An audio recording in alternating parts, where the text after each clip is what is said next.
In 1875, one of the most defining business deals in modern history quietly unfolded. A deal that would reshape global power for decades. The European age of imperialism had just entered its most aggressive chapter. Over the next 30 years, Britain, France, Italy, Germany, Belgium, Portugal, and Spain would carve up nearly the entire African continent into colonies. Britain already commanded a massive empire, its crown jewel being the British Raj, an enormous territory covering what is now India, Pakistan, and Bangladesh. But the empire faced a strategic problem. For centuries, European ships had been forced to take the long, dangerous journey around Africa to reach Asia. But after years of ambitious plans and failed attempts, French engineers finally achieved the impossible. They carved a canal straight through the western edge of Egypt's Sinai Peninsula, connecting the Mediterranean Sea to the Red Sea, a shortcut to Asia, a direct lifeline to India. And for Britain, this wasn't just important, this was critical. Controlling access to this canal could transform the speed, cost, and power of their empire. But buying into the Suez Canal Company required enormous capital. And this is where one of history's most influential banking dynasties stepped in. The London branch of N.M. Rothschild and Sons provided Prime Minister Benjamin Disraeli's conservative government with a staggering loan of £4 million, equivalent to hundreds of millions of dollars today. This money allowed Britain to purchase a massive stake in the Suez Canal Company. Just 7 years later, Britain established a protectorate over Egypt, securing complete dominance over the Suez Canal region. This single episode reveals something deeper. The Rothschild family wasn't just financing nations, they were shaping the destiny of empires. Their influence ran far beyond Britain, deeply embedded in the financial machinery that powered European imperialism and expansion. This is the story of the Rothschilds, the rise of one of the most powerful banking families in history, and the vast financial empire they came to command. Their ascent to global influence began only in the late 18th century, but their lineage stretches much further back, at least to the 16th century. The Rothschild family was Jewish, and like many Jewish families of medieval Europe, their origins may trace back to places like France or England, two kingdoms that expelled their Jewish populations in the late 13th and early 14th centuries. When the Black Death, Europe's deadliest pandemic, arrived in 1346, killing nearly 1/3 of the population, fear and superstition spread even faster than the plague. Across the continent, Jewish communities were falsely blamed for the catastrophe, with wild rumors accusing them of poisoning wells and spreading disease. These paranoid beliefs, combined with earlier expulsions, pushed large numbers of Jewish families eastward toward regions like Germany and Poland. Whether the Rothschilds were part of this wave of migrants remains unclear. Their surname doesn't reveal a clear origin. The name Rothschild actually comes from the German term zum roten Schild, meaning at the red shield. It likely referred to a house or inn marked with a red shield on its front door. For centuries afterward, as the family rose to wealth, their coat of arms proudly carried that same red shield. By the late 1600s, the Rothschilds were already lending money in Western Germany, one of the few industries where Jewish families were allowed to prosper. Under Christian law, usury, the practice of lending money with interest, was forbidden for centuries. As a result, many Jewish families became moneylenders, not by choice, but by legal necessity. Ironically, this would later fuel some of the most persistent anti-Semitic stereotypes in Europe. By the 1700s, the Rothschilds were established moneylenders in the city of Frankfurt. But the true architect of their global rise was Mayer Amschel Rothschild, the man who transformed the family from local financiers into one of the most powerful dynasties in modern history. To understand how he did it, we need to step back and examine the evolution of capitalism itself and the financial world of 18th century Europe. Capitalism, as we know it today, is relatively new. But the core idea, invest capital, turn a profit, reinvest, and grow, has existed since ancient times. The earliest writing system on Earth, cuneiform, was developed in Mesopotamia to track debts, who owed whom grain, wine, livestock, and other goods. As civilizations advanced, commerce evolved with them. The Greeks and Romans introduced coins. By the late medieval period in Italy, early banking houses were issuing letters of credit sealed with wax certifying transactions across different cities. But true capitalism took shape in the 16th and 17th centuries in a surprisingly small region of Europe. London and Amsterdam soon followed this financial revolution during the second half of the 16th century. During this period, merchants in these cities began forming what would become one of the most important inventions in economic history: joint stock companies. Here, individuals pooled their money to fund long-distance trading voyages, sharing both the risks and the profits. This model led directly to the creation of the world's first true corporations. In 1600, the English East India Company was founded in London, and in 1602, the Dutch East India Company was established in Amsterdam. These were not just companies, they were early global superpowers, issuing shares, raising capital, and operating their own armies and naval fleets. By this point, all the core pieces of modern capitalism had emerged: banks, stock exchanges, corporate structures, and the ability to invest in a company's future through speculation. But even with these innovations, Europe did not become a fully capitalist society overnight. Throughout the 17th and much of the 18th century, the dominant economic philosophy across the continent was something very different: mercantilism. Mercantilism was built on a simple belief that the world's wealth was fixed. There was only so much trade, so many resources, and so much profit to go around. If one nation wanted more, it had to take it from someone else. For example, the most lucrative business of the era was the spice trade, importing pepper, nutmeg, cinnamon, and other exotic goods from the East Indies to Europe. European powers like England, the Dutch Republic, and Portugal all believed that controlling this trade was a zero-sum game. And so their ships roamed the waters of Southeast Asia, battling rivals instead of exploring ways to coexist. It rarely occurred to them that cooperation, letting multiple nations trade with local rulers in what is now Indonesia, could benefit everyone. But by the mid-18th century, just as the Rothschilds were entering the European banking world, this mindset began to shift. In 1776, Adam Smith published The Wealth of Nations, a book that laid the foundations of modern capitalist theory. Smith argued that prosperity wasn't limited, it could be expanded. Nations didn't have to fight over a fixed pie, they could grow the pie by creating new markets and increasing overall production. This revolutionary idea began transforming Europe's economic landscape.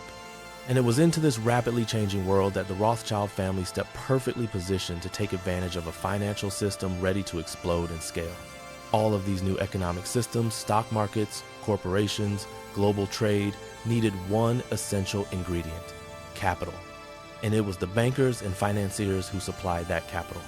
Among them, the Rothschilds would soon rise to become the most powerful banking family of this new capitalist age. As we've seen, the true founder of the Rothschild banking empire was Mayer Amschel Rothschild. He was born in Frankfurt on the 23rd of February 1744. At the time, Frankfurt was a free imperial city, essentially an independent city-state, much like Monaco or Singapore today. Dozens of these free cities existed across Germany, but Frankfurt stood out due to its size, wealth, population, and its famous International Book Fair, which still exists today. Mayer's father was a moderately successful businessman. He traded commodities and lent money, including to several German nobles. But despite his success, the family wasn't rich. The Rothschild household was huge when extended family is included. More than 24 people lived under the same roof at certain times. Space was tight, resources limited. At just 13 years old, Mayer was sent to Hanover in northwestern Germany, an independent principality ruled by the same kings who sat on the British throne in London. There, he apprenticed under Simon Wolf Oppenheimer, a prominent Jewish financier and one of Hanover's principal government bankers. Mayer spent 6 years learning the business before returning to Frankfurt in 1763 to join the family enterprise. Over the next 2 decades, he proved himself to be exceptionally skilled. He provided loans to influential German rulers and aristocratic families, always at profitable, well-calculated rates. Then came the turning point. In 1785, William IX, the Landgrave of Hesse Cassel, one of the wealthiest German states and a key elector of the Holy Roman Emperor, came to power. He appointed Mayer as the manager of his vast personal fortune. This was a monumental opportunity. William IX was incredibly rich, and managing his fortune elevated the Rothschilds to an entirely new financial level. More importantly, when Europe was plunged into chaos just a few years later, Mayer found himself in control of a staggering amount of capital money he could deploy strategically. Everything changed in 1789. After decades of financial disaster, King Louis XVI of France was forced to call the Estates General, the French version of Parliament, for the first time in 175 years. But the meeting spiraled out of the king's control. Soon, revolution swept across France. A constitutional monarchy emerged, then a republic. And eventually, the king and his Austrian-born queen, Marie Antoinette, were executed. The ruling families of Europe were horrified. Austria rallied major powers, including Prussia and Britain, to wage war against the French Revolution. This conflict, followed by the rise of Napoleon Bonaparte, set off a chain of wars from 1792 to 1815, the French Revolutionary Wars and the Napoleonic Wars. Many German states joined the fighting, including Hesse-Kassel. As the manager of William IX's enormous wealth, Mayer Amschel Rothschild was perfectly positioned. He lent money to the warring powers, especially Austria and Prussia, profiting substantially in the process. When Napoleon conquered much of Europe, including large parts of Germany, the Rothschilds adapted again. Napoleon attempted to cripple Britain, his greatest enemy, by enforcing a massive trade embargo known as the Continental System. But embargo or not, goods still needed to move. And Mayer Rothschild became one of the key figures quietly helping to smuggle goods in and out of continental Europe. His wealth, intelligence, and network of connections allowed him to operate beneath the radar, making him invaluable to those who defied Napoleon's restrictions. By the time the Napoleonic Wars came to an end, Mayer had accumulated an enormous fortune built through strategic lending, wartime finance, and the opportunities he seized during years of upheaval. Germany remained the core of the Rothschild banking network throughout Mayer's life and for several years after his death. The family became so influential in Frankfurt that they were able to soften rising 19th century anti-Semitism in the region. A remarkable example came in 1811, when Frankfurt abolished all remaining legal restrictions on Jewish residents, granting them the same rights as Christians. The Rothschilds' growing power played a key role in this shift. But while their home base was Germany, the Rothschilds were steadily transforming into international financiers. Yes, Britain had eventually defeated France despite Napoleon's continental system trying and failing to choke off British trade. But victory came at a staggering price. Britain spent the modern equivalent of hundreds of billions of dollars maintaining global naval fleets, fighting long campaigns in Spain and Portugal, launching costly expeditions in the Low Countries, and keeping Europe supplied with troops and weapons. Not even Britain's richest institutions, including the East India Company, were always willing or able to fund the endless expenses of war. And that's where the Rothschilds stepped in. Their most important role came during the final years of the conflict. In 1812, Napoleon made one of the greatest strategic blunders in military history, invading Russia.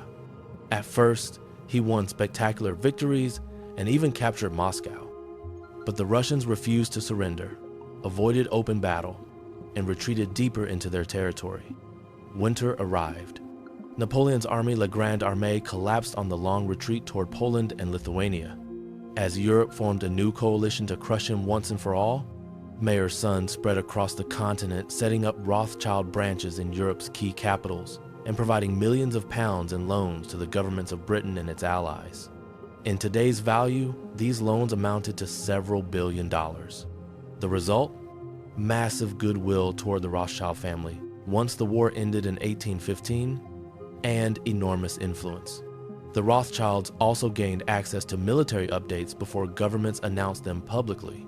They used this information to buy and sell bonds at the perfect moment, essentially a form of insider trading by today's standards. This gave them a staggering advantage in the financial markets. But Mayer Amschel Rothschild himself did not live to see the end of the war. He died in 1812, just as news reached Frankfurt that Napoleon had reached Moscow. By the time Europe entered the post-war era in 1815, the family's businesses were fully in the hands of Mayer's sons. Family businesses often collapse in the next generation, destroyed by unskilled heirs or reckless spending. But Mayer had prepared his sons well. He raised them not just to preserve the empire he built, but to expand it into one of the most powerful financial networks the world had ever seen. As the Napoleonic Wars entered their final phase, Mayer Rothschild's 5 sons divided the empire and spread across Europe, laying the foundations of what would become the most influential banking network of the 19th century. They became known as the 5 Arrows, each representing a branch of the family business. The original headquarters remained in Frankfurt under the leadership of the eldest son, Amschel Rothschild.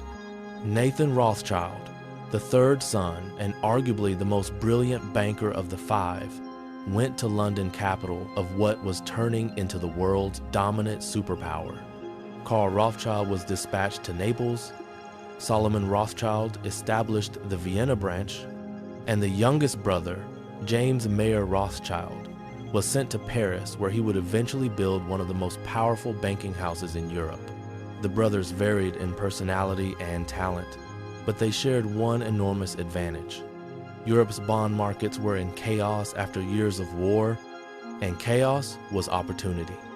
The Rothschilds bought massive amounts of government bonds at extremely low prices, then sold them for huge profits as Europe stabilized and prosperity returned in the 1820 seconds. This single strategy multiplied their wealth and cemented their reputation as financial visionaries. Each branch played a unique and strategic role. London. Nathan Rothschild had spent years financing Britain's war machine against Napoleon. At the same time, through secret channels, the Rothschilds also facilitated financial operations that helped Napoleon maintain his campaigns in Russia and Eastern Europe. Their network served both sides, not out of politics, but opportunity. Paris. After Napoleon's fall, James Mayer Rothschild supported the restoration of the Bourbon monarchy and established the Paris branch, des Rothschild Frères, in 1817. This bank soon became the nerve center of the Rothschild Empire in Western Europe. France, desperate to catch up with Britain's industrial might, began aggressively industrializing in the 1820s. Cities like Lille turned into manufacturing hubs, and James Rothschild's banking house provided much of the early financing that powered France's new industrial era. The Rothschild influence stretched even further. In 1830, when the Flemish and Walloon populations of the southern Low Countries rebelled against Dutch rule and formed the new nation of Belgium, the Paris Rothschild branch stepped in again. They became the principal financiers of Belgium's first king, Leopold I, effectively stabilizing the young nation. Their involvement in Belgium revealed another truth about the family's rise. The Rothschilds were not just bankers, they were monopolists. By aggressively entering the Belgian bond market and purchasing enormous amounts of debt, they secured a dominant position in the country's economy. This influence lasted for decades, as Belgium evolved into one of the industrial powerhouses of continental Europe. The 5 brothers had successfully turned their father's regional banking house into a multinational empire, one that shaped the economic and political landscape of Europe. The London branch was perhaps the most crucial of all. By the 18th century, Britain was already rising as the dominant global power. The East India Company had conquered vast regions of India, and the first penal colonies were established in Australia in the late 1780s. But all of that was overshadowed by the explosive expansion that occurred in the 19th century. In 1819, the British founded Singapore. In the early 1840s, Hong Kong was seized from China. New Zealand was colonized around the same time. During the Napoleonic Wars, Britain captured the Cape Colony from the Dutch, and by the 1880s, they controlled a chain of territories stretching from Egypt all the way down to South Africa. This global reach made Britain immensely wealthy. But even the richest empires are limited by one thing: their access to capital. A government can only expand as far as its financiers allow it to. Nathan Mayer Rothschild understood this perfectly. He arrived in London as early as 1804, right in the middle of the Napoleonic Wars, quietly building his influence as Britain's unofficial wartime banker. While his brothers provided funds to Britain's enemies across the continent, Nathan bought government bonds, extended huge loans, and financed Britain's war debt. Had Britain lost to Napoleon, the Rothschilds would have been financially ruined. But Britain won, and that changed everything. After Napoleon's defeat, the value of the bonds held by the London Rothschild branch skyrocketed, generating vast wealth for the family. Then came one of the most dramatic moments in financial history. On the 18th of June, 1815, the Battle of Waterloo, British and Russian forces crushed Napoleon. Nathan's couriers reached him in London before the British government officially learned of the victory. In the hours that followed, Nathan made a series of bold stock market moves, buying and selling British bonds with perfect timing. This fueled accusations of insider trading and manipulation, criticism that would follow the family for generations. But this was only the beginning of their rise in Britain. The Rothschilds began buying enormous quantities of gold at a time when the gold standard dictated the value of national currencies. Under this system, countries could issue banknotes and credit only in proportion to the gold reserves they physically held. Controlling gold meant controlling financial power. Nathan Rothschild became the central architect of Britain's financial system. By the mid-1822s, he was so wealthy that he personally provided large emergency loans to the British government during a liquidity crisis, essentially stabilizing the country's economy. Years later, he played a significant role in one of the most consequential social reforms in British history, the abolition of slavery. The British Empire finally agreed to ban slavery on one condition: that the government would compensate powerful plantation owners across the Caribbean for freeing the hundreds of thousands of enslaved people they controlled. Nathan helped organize and manage this massive financial effort, further entrenching the Rothschilds as essential partners of the British state. From war finance to empire building to humanitarian reform, the Rothschilds had woven themselves into the very fabric of Britain's global dominance. Nathan Rothschild provided a significant portion of the funds that enabled the British government to abolish slavery in 1833. By the time he died, his personal financial influence was staggering. He controlled an amount roughly equivalent to 1 out of every 160 pounds circulating in the entire British economy. His sons would carry this legacy forward and expand it even further. As mentioned earlier, it was the Rothschilds who financed Benjamin Disraeli's government, allowing Britain to purchase a major stake in the Suez Canal Company, one of the most strategic geopolitical investments of the 19th century. In the decades between Nathan's death and the Suez deal, the family played a crucial role in Britain's industrial transformation. They financed the great railway boom of the 1832nd and 1840s, connecting cities and reshaping the country's economic landscape.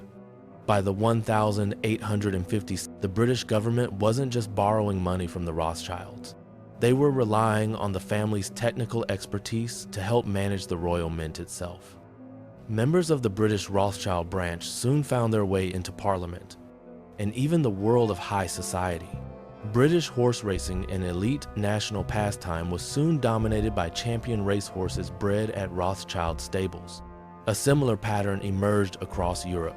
Within a single generation, all branches of the family began receiving noble titles from various European rulers. In 1822, Emperor Francis I of Austria awarded the title of Freiherr to Mayer Amschel Rothschild's 5 sons, Amschel, Solomon, Nathan, Karl, and James, in recognition of their enormous role in financing the war against Napoleon and supporting the reconstruction of Europe afterward. There was a notable irony here. The same family now being rewarded by Austria had also financially supported Napoleon's campaigns at critical moments. The title of Freiherr effectively made the brothers barons within the German-speaking aristocracy. This was unique, as the brothers did not originate from Austrian territories, and the Holy Roman Empire, where the title traditionally held meaning had already dissolved during the Napoleonic period. Over the following decades, later generations of Rothschilds were granted honorary Austrian citizenship, while other honors followed elsewhere. The French branch received the Legion of Honor, one of France's highest awards. But it was in Britain that the Rothschilds achieved their most prestigious titles. In 1847, Anthony Rothschild became a baronet, one of the lower but still respected ranks in the British nobility. Then in 1885, history was made.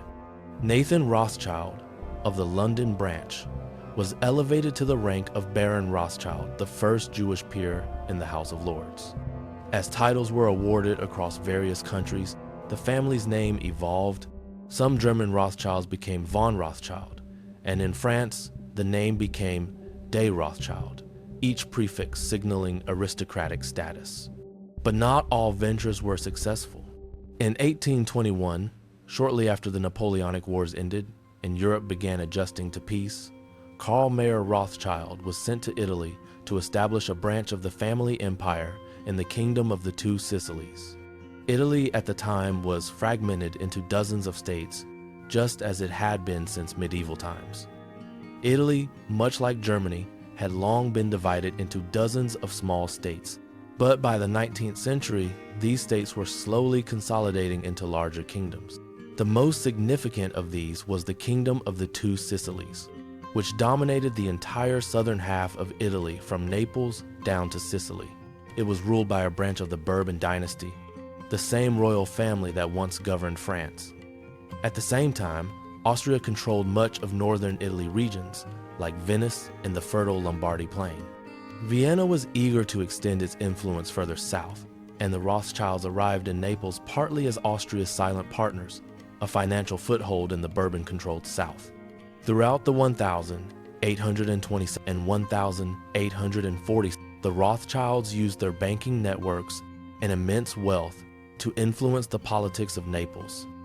The Bourbon rulers clearly understood the Rothschild agenda, but they also needed their money. Southern Italy was already slipping into poverty, and ruling over such a struggling territory required constant financial support.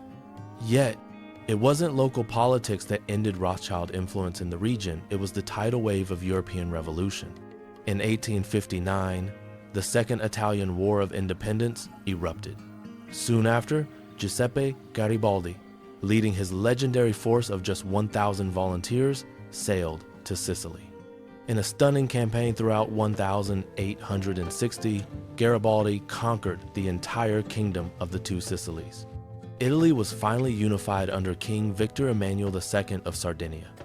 The Rothschilds, perceived as too closely aligned with Austrian interests, were unable to maintain a powerful financial presence in the newly unified Italy.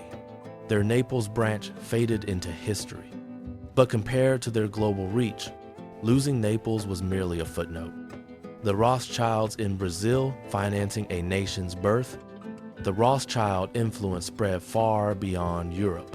They even played a key role in the emergence of Brazil as an independent country.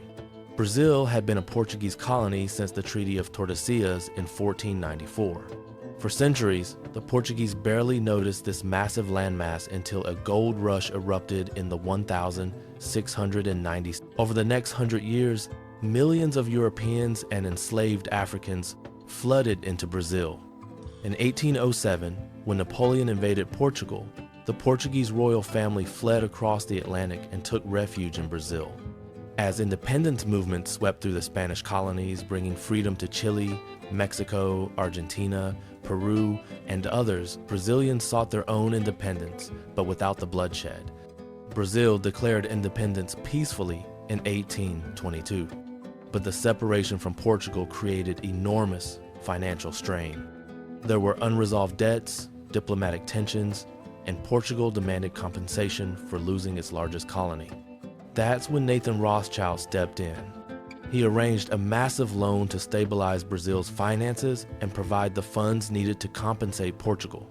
With the Rothschild-backed payment completed, Portugal formally recognized Brazil's independence, and war was avoided entirely. Once again, the Rothschilds had played a quiet but decisive role in shaping the fate of nations.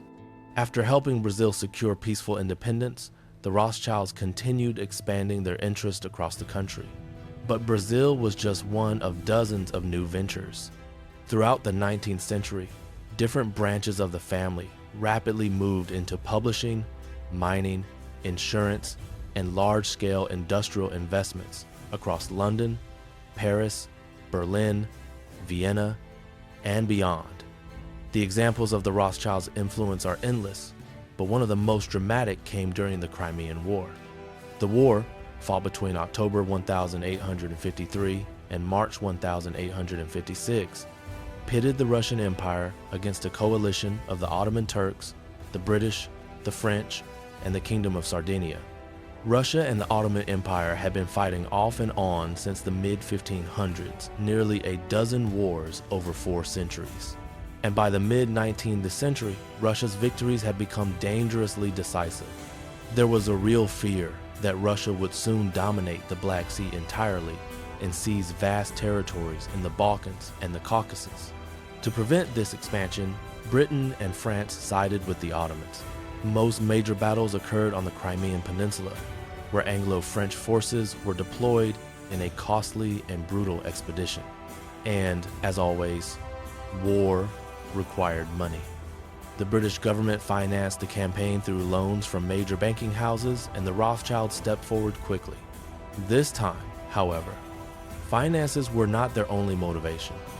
Russia had recently imposed harsh anti-Jewish restrictions, creating the Pale of Settlement, a massive border from modern Latvia down to Ukraine, beyond which Jews were forbidden to live.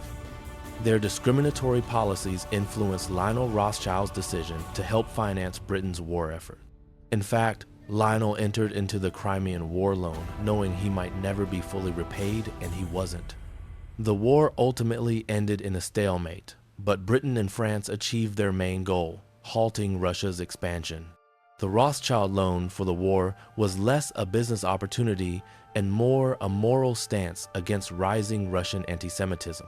Ironically, Russian persecution would eventually drive hundreds of thousands of Jews to flee the empire in the following decades. And this wasn't the first time the Rothschild family used their wealth for humanitarian purposes. The Great Famine and the Rothschilds' humanitarian role.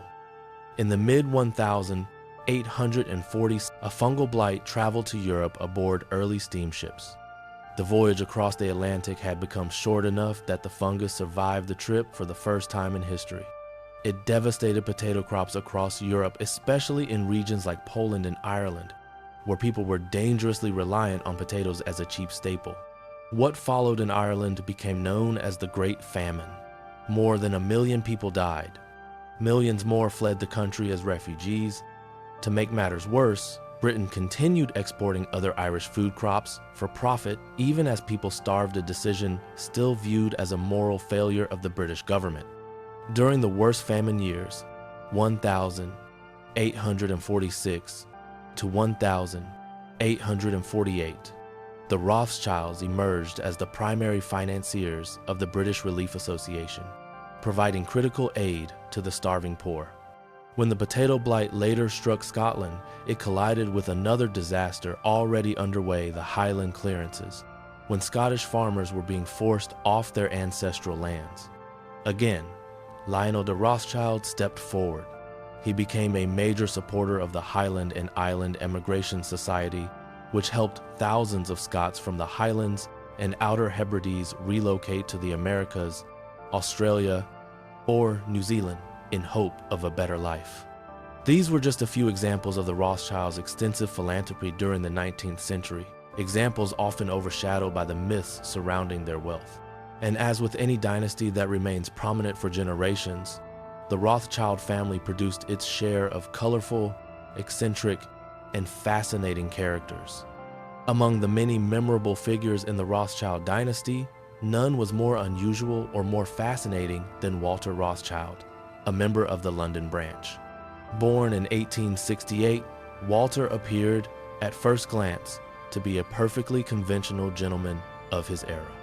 He worked within the family's London banking house, He served in politics as the Member of Parliament for Aylesbury from 1899 to 1910, representing the Liberal Unionist Party, a faction that broke away from the main Liberal Party over the question of Irish Home Rule. He served briefly in the Army Reserves, and later in life, he played a key diplomatic role in Britain's policy toward its newly acquired Middle Eastern territories after World War I, advising the government during the early discussions about the possible establishment of a Jewish homeland in the Levant. But beneath this respectable exterior, Walter Rothschild had a passion that set him apart completely. He was obsessed with zoology. From his university days at Cambridge, Walter dedicated much of his personal fortune to collecting animals alive or preserved. Over the course of his life, he amassed hundreds of thousands of specimens. By the time he died, his natural history collection contained millions of items, and numerous species were named in his honor. Some of his pursuits bordered on the bizarre. There exists a famous photograph of Walter calmly riding on top of a giant tortoise. But his most eccentric act was hitching 4 zebras to a carriage and driving them right up to Buckingham Palace, demonstrating, in his view, that zebras could be domesticated just like horses. Unsurprisingly, zebra-powered transportation did not revolutionize London. But Walter's eccentricity illustrates a broader truth. The Rothschilds were never just bankers. As their fortunes grew, they expanded into an extraordinary range of industries. The wine empire and terrible timing. One instructive example is the wine trade.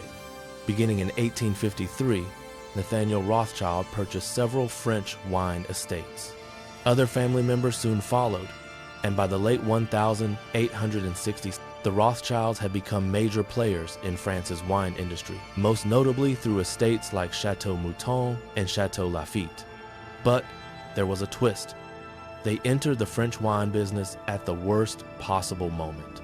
Just as steamships had transported the potato blight to Europe, they also brought the tiny aphid that carried the phylloxera virus, a disease that devastates vineyards.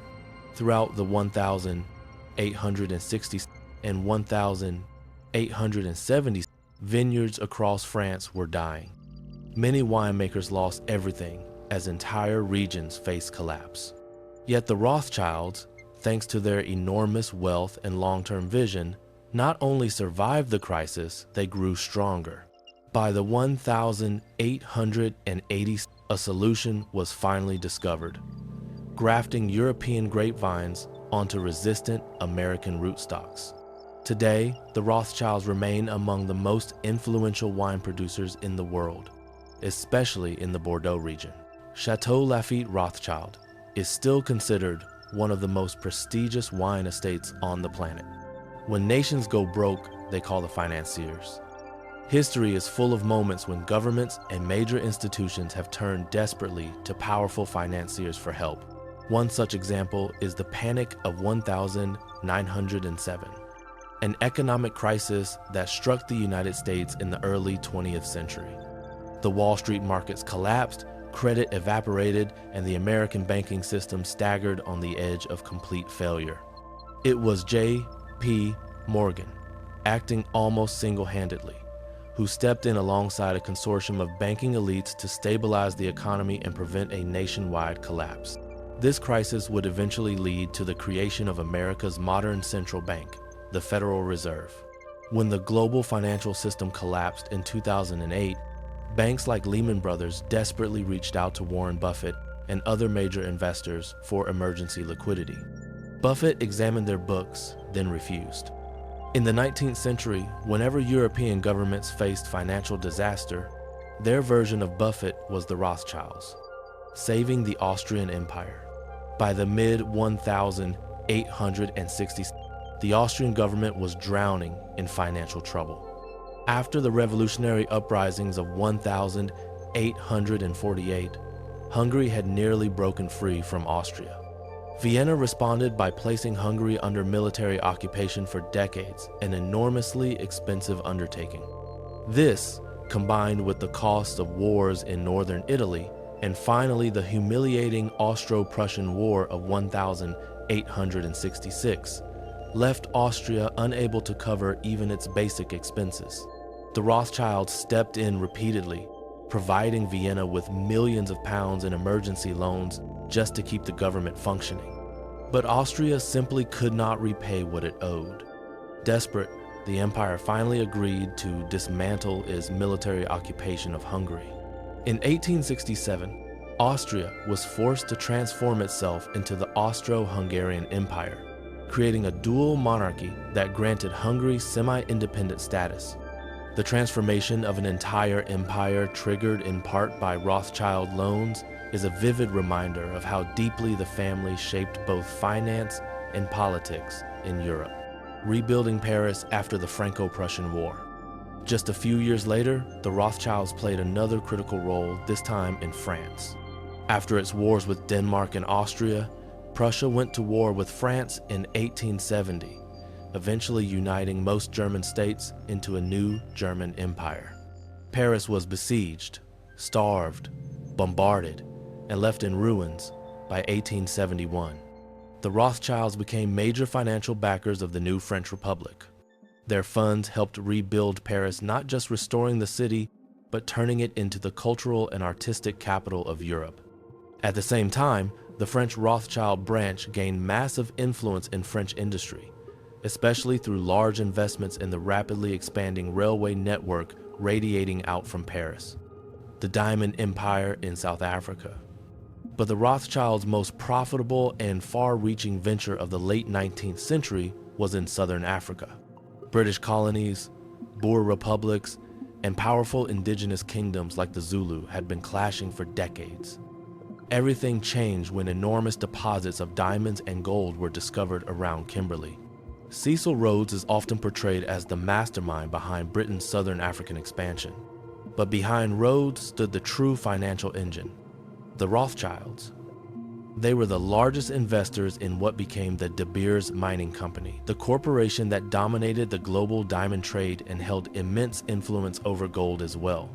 Through the 1880s and 1890s, De Beers was one of the most powerful companies on earth. Both the London and Paris branches of the Rothschild family invested heavily and earned staggering profits. So the next time you think of the diamond rush in South Africa, remember, Cecil Rhodes was the face of it. The Rothschilds funded it, facing anti-Semitism and supporting a homeland. As a prominent Jewish banking dynasty, especially in Britain, the Rothschilds also began supporting Jewish causes as the 19th century progressed. This period saw a dangerous surge in anti-Semitism, fueled by the pseudoscientific racism of the era. Racist theorists claimed that Nordic Europeans were genetically superior, while old conspiracies resurfaced about Jews controlling Europe from the shadows. The Rothschilds, because of their visibility and wealth, became convenient targets. Meanwhile, a growing movement began forming among European Jews, a desire to return to their ancient homeland in the Levant, from which they had been expelled centuries earlier by the Babylonians, Seleucids, Romans, and later displaced under Arab rule. Within the Rothschild family, Alphonse Rothschild, the senior figure in the French branch, became an enthusiastic supporter of the early Zionist movement. As thousands of Jewish immigrants began moving to Palestine, then under Ottoman control, the Rothschilds provided money, support, and organizational assistance. This migration marked the beginning of a profound transformation in the region, one the Rothschilds helped initiate long before the creation of the modern state of Israel. Another key figure in the family's support for Zionism was James Jacob de Rothschild. He financed one of the earliest and most important Jewish settlements in what would later become the State of Israel, Rishon LeZion, now a southern suburb of modern-day Tel Aviv. Although most Rothschild family members never moved to the Holy Land themselves, they used their wealth to purchase land from the Ottoman government, as well as from local Arab and Palestinian landowners, to help new Jewish settlers build communities there. The family also became deeply involved with the Jewish Colonization Association, working to support Jewish migration and establish viable agricultural settlements. Decades later, after Israel was founded in the aftermath of World War II, Rothschild financing again played a direct role in shaping the new nation. Lines of credit from the family helped fund the construction of two of Israel's most important state buildings: the Knesset, Israel's parliament, and the Supreme Court. The Golden Age and the difficult transition. The true golden age of the Rothschild dynasty unfolded during the era of Mayer Amschel Rothschild in the late 18th century and continued through the next two generations as his sons and grandsons spread across Europe, London, Paris, Vienna, Naples. But while they built immense wealth and influence, challenges always existed. The collapse of the Naples branch in the mid-19th century was one example. Yet the final quarter of the 19th century brought the most difficult era the family had ever faced. The French branch was hit hard by the Long Depression, a global economic downturn from 1873 to 1879. They also invested heavily in the emerging petroleum industry as oil began replacing both coal and whale oil. At first, this seemed to be a brilliant move. Alphonse Rothschild founded the Caspian and Black Sea Oil Company, and it was initially very successful. But soon, it ran directly into fierce competition from John D. Rockefeller's Standard Oil, a battle that proved difficult to win. On top of that, French stock market crashes in the 1880 seconds inflicted further losses on the family's banking operations. If there was one near disaster the Rothschilds wisely avoided, it was the French-backed plan to dig a canal across the Isthmus of Panama. This early project, long before the U.S. completed, the modern canal was plagued by engineering failures and deadly tropical diseases. Many investors lost fortunes, but the Rothschilds had the foresight to stay out of it, a target of rising anti-Semitism. Despite their financial wisdom, the French Rothschild branch became an increasingly common target of anti-Semitic conspiracy theories. During the late 19th century, pseudo-scientific racism was on the rise. Some groups promoted the idea that Germans or Nordics were racially superior, while others revived old myths claiming that Jewish families like the Rothschilds were secretly controlling Europe. This hostility reached a peak during the infamous Dreyfus Affair, 1894–1906. Alfred Dreyfus, a Jewish French army officer from Alsace, was falsely accused of selling secrets to Germany. His trial and imprisonment became a national scandal, exposing deep anti-Semitism in French society, and the Rothschilds were dragged into public suspicion simply because of their fame and heritage. The interwar years, new nations, new crises. After World War I, Europe was in ruins. Cities across northeastern France and Belgium had been devastated. Old empires fell apart, and new nations emerged across Central Europe. The Rothschilds were in a position to provide financial lifelines to many of these new governments. Austria, Hungary, and the newly formed Czechoslovakia all relied on Rothschild credit to stabilize their economies. However, not all relationships ended smoothly. The Czech divisions of the Rothschild Bank were ultimately nationalized by the new government in Prague.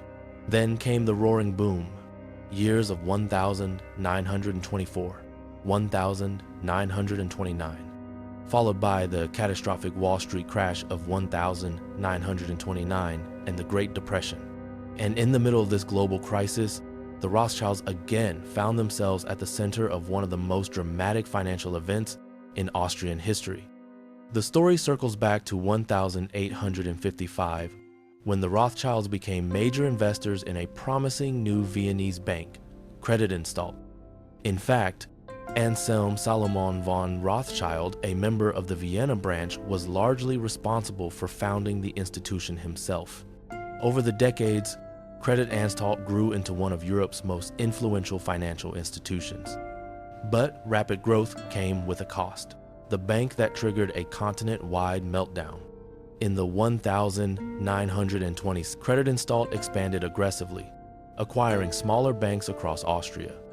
By 1931, its finances were stretched far too thin. Then, a single announcement changed everything. Credit declared it could not publish its financial statements for the previous year. In an era of fragile economies and widespread panic, this instantly triggered a massive run on deposits. Despite desperate attempts by the Rothschilds to secure emergency funds, the bank collapsed. It was broken into several subsidiaries, many of which were later nationalized. The failure of Credit didn't just ruin investors. It ignited the European phase of the Great Depression, sending shockwaves through Germany, Hungary, and the rest of Central Europe. Fuel for hate, the Nazis exploit the collapse. As anti-Semitism surged across Europe in the interwar years, fascist movements, especially the Nazis, seized on Credit collapse as proof of their conspiracy theories. To the Nazis, the fact that Credit was linked to the Rothschild banking family fit neatly into their propaganda narrative that Jews secretly controlled the world's finances. This rhetoric intensified when the Nazi Party rose to power in Germany in early 1933, putting the Rothschilds directly in the crosshairs. Nazi propaganda films, newspapers, and speeches often targeted the family as symbols of the imaginary Jewish global cabal. In 1940, Germany released a feature film called Die Rothschilds, a distorted, hateful reinterpretation of an earlier American movie. It portrayed the family not as financiers, but as scheming villains. This film was used to justify persecution and violence. The war arrives and the Rothschilds lose everything in Europe. During the Second World War, the Rothschilds suffered devastating losses. Some branches of the family were safe, many already lived in London. But as Nazi Germany expanded across Europe after the Anschluss in March 1938, Rothschild properties, banks, and private collections were seized. One of the most tragic cases was that of Louis Nathaniel de Rothschild, the head of the Vienna branch. He was arrested after Austria's annexation into Nazi Germany. Held under house arrest for months, he narrowly escaped with his life, though his family's wealth did not. The Austrian Rothschilds fled to Switzerland, but the Nazi regime confiscated their estates, jewels, archives, and world-class art collections. Even as late as the 1992, the Rothschilds were still fighting legal battles to recover valuable paintings stolen during the occupation, rebuilding after the war. Despite immense suffering and loss, the Rothschilds eventually rebuilt their businesses after the Second World War. But the world they returned to was not the Europe their ancestors had shaped. The age of royal courts, empires, and private banking dynasties was ending. A modern era of regulated finance, national banks, and public institutions was beginning. And yet, through everything, wars, depressions, revolutions, the Rothschild legacy endured. After World War II, the Rothschilds rebuilt, but they were no longer the unchallenged banking superpower they had once been. The financial center of gravity had shifted. The New World Order was dominated by the United States, while the family's traditional strongholds, Western and Central Europe, were no longer the core of global finance. New challenges soon emerged. In 1981, the socialist government of François Mitterrand nationalized Rothschild Frères, one of the family's most important French banking houses. Although this was a blow, the damage was partly offset by the family merging various British and French financial operations after the war. Over time, the Rothschilds became increasingly diversified. One of the family's most brilliant long-term investments turned out to be the French wine industry. As wine consumption boomed worldwide far beyond traditional Mediterranean markets, their estates skyrocketed in value. Today, Chateau Lafite Rothschild alone is estimated to be worth more than €4 billion. Much of the dynasty's wealth is now held through complex trusts, major shareholdings, and companies founded in the 19th century. For example, Rothschild & Co., headquartered jointly in London and Paris, manages nearly €20 billion in assets and oversees more than €100 billion in client funds. Not as dominant as before, but still immensely powerful. A name that once shook the world. In the late 1800s, the name Rothschild was synonymous with the British Empire, European industry, and global finance. Mentioning the family in London during the 1000 890 seconds was like invoking the living embodiment of wealth, influence, and authority. Today, that is no longer the case. Most people recognize the name, but few would compare a modern Rothschild like Jacob Rothschild, the fourth Baron Rothschild, who passed away in 2024, to figures like Elon Musk, Jeff Bezos, Bill Gates, Warren Buffett, or Bernard Arnault. The perception is simple. The Rothschilds were financial giants of the past. But this perception is only partly true. The modern Rothschilds not gone, just diffused. In many ways, the family resembles America's Vanderbilt dynasty. Cornelius Vanderbilt was probably the richest man in the world in the mid-19th century, but over generations, his wealth was divided and diluted. The same pattern took place within the Rothschilds.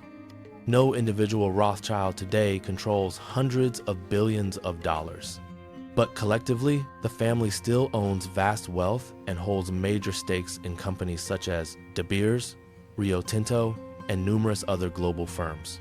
When all branches of the family are considered together, the Rothschild fortune likely totals hundreds of billions of dollars. However, internet claims that the dynasty controls trillions fall firmly into the realm of conspiracy rather than fact. An extraordinary legacy. The Rothschilds remain one of the most influential financial families in modern history. Many people may not know the details of their story, but almost everyone recognizes their name and its association with international finance. Their journey is extraordinary. It began with Mayer Amschel Rothschild, a small-scale financier in Frankfurt in the late 18th century. From there, an extraordinary chain of events, combined with skill, timing, and a healthy amount of luck, catapulted the family onto the world stage. The French Revolutionary and Napoleonic Wars opened opportunities. The Rothschilds capitalized, cleverly financing both Britain and Napoleon in different ways, right up until the Battle of Waterloo in 1815. After the wars, they expanded rapidly, becoming the largest source of capital for European governments and industries during one of the most important eras in human history. The age of imperialism, the first wave of globalization, and the second industrial revolution. And behind many of these transformations, often quietly stood Rothschild financing. Yet, for all their wealth and power, the family consistently contributed to humanitarian and philanthropic causes, demonstrating a belief that privilege carried responsibility. Whether it was protecting their fellow Jewish communities from rising anti-Semitism across Europe, or funding relief efforts for starving Irish and Scottish families during the potato famine and the Highland clearances of the 1,840 and 1,850 seconds, the Rothschilds consistently operated with a powerful sense of social responsibility. And even today, though they work far more discreetly than they once did, the Rothschilds remain very much present in global finance, philanthropy, and industry. When we look at the rise of global banking, international trade, and industrial expansion in the second half of the 19th century, we're essentially looking at the story of the Rothschilds, a financial dynasty that shaped the modern world in ways few families ever have. So now, the question is, what do you think of the Rothschild legacy? Were they one of the most dynamic and successful banking families in history? Or were they simply in the right place at the right time, riding a wave of opportunity created by the chaos of the Napoleonic Wars? Let me know your thoughts in the comments. And as always, thank you so much for watching.